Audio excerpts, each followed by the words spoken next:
Salutations à tous. J'espère que vous m'entendrez assez fort. Il y a des enfants qui jouent à côté de moi, donc désolé pour le bruit. De toute façon, je vais vérifier la vidéo avant de la mettre en ligne. C'est une réponse rapide à un commentaire. J'ai mis en ligne une vidéo parlant de Youssef Bouganem qui a envoyé un voleur à l'hôpital. Et j'ai précisé que, comme l'article mentionne, c'est un grand champion. Et j'ai cité un article de Muay TV, je vais même montrer à l'écran. Donc Farang, en fait, c'est un terme pour désigner un nom thaïlandais. En fait. Donc en tant que Farang, il est entré dans la légende en obtenant des titres qu'aucun autre Farang n'avait obtenu en écumulant. Donc il y a une personne qui a mis un commentaire et qui a mis triple champion, qui est-ce qu'il a battu?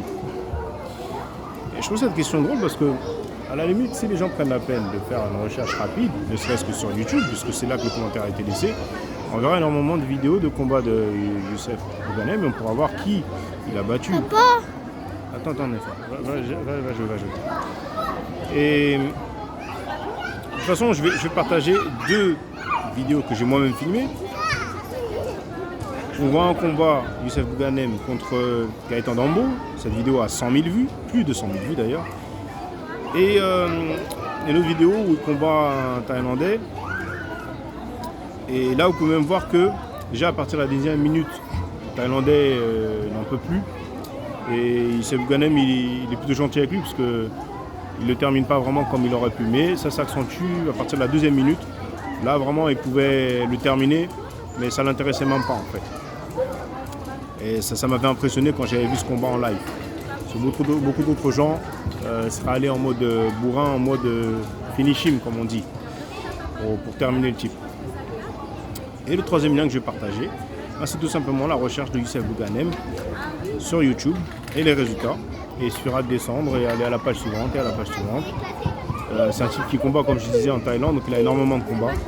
Parce qu'en Thaïlande, on combat à une très grande fréquence, une fréquence beaucoup plus accentuée qu'en France en tout cas, ou en Belgique ou en Europe. Et c'est pareil pour son frère Yacine. Et c'est pour ça qu'ils les deux sont très forts dans la catégorie. On peut dire que c'est même les meilleurs. Donc voilà. Mais je trouve la question étrange en fait. Parce que franchement, Muay TV c'est quand même un site. Muay TV c'est quand même un site, comme ce titre le dit, spécialiste sur la boxe thaïlandaise. Muay Thai, ça veut dire boxe thaïlandaise, pour ceux qui ne savent pas, je m'adresse à tout le public. On voit aussi l'actualité concernant tout ce qui est pied-point, donc K1, kickboxing, etc. Mais principalement la boxe thaï. Donc, mais bon, après, on a le droit de poser une question, mais je trouve ça vraiment étrange. C'est pas quelqu'un qui est inconnu au bataillon. Enfin voilà, donc gardez la pêche.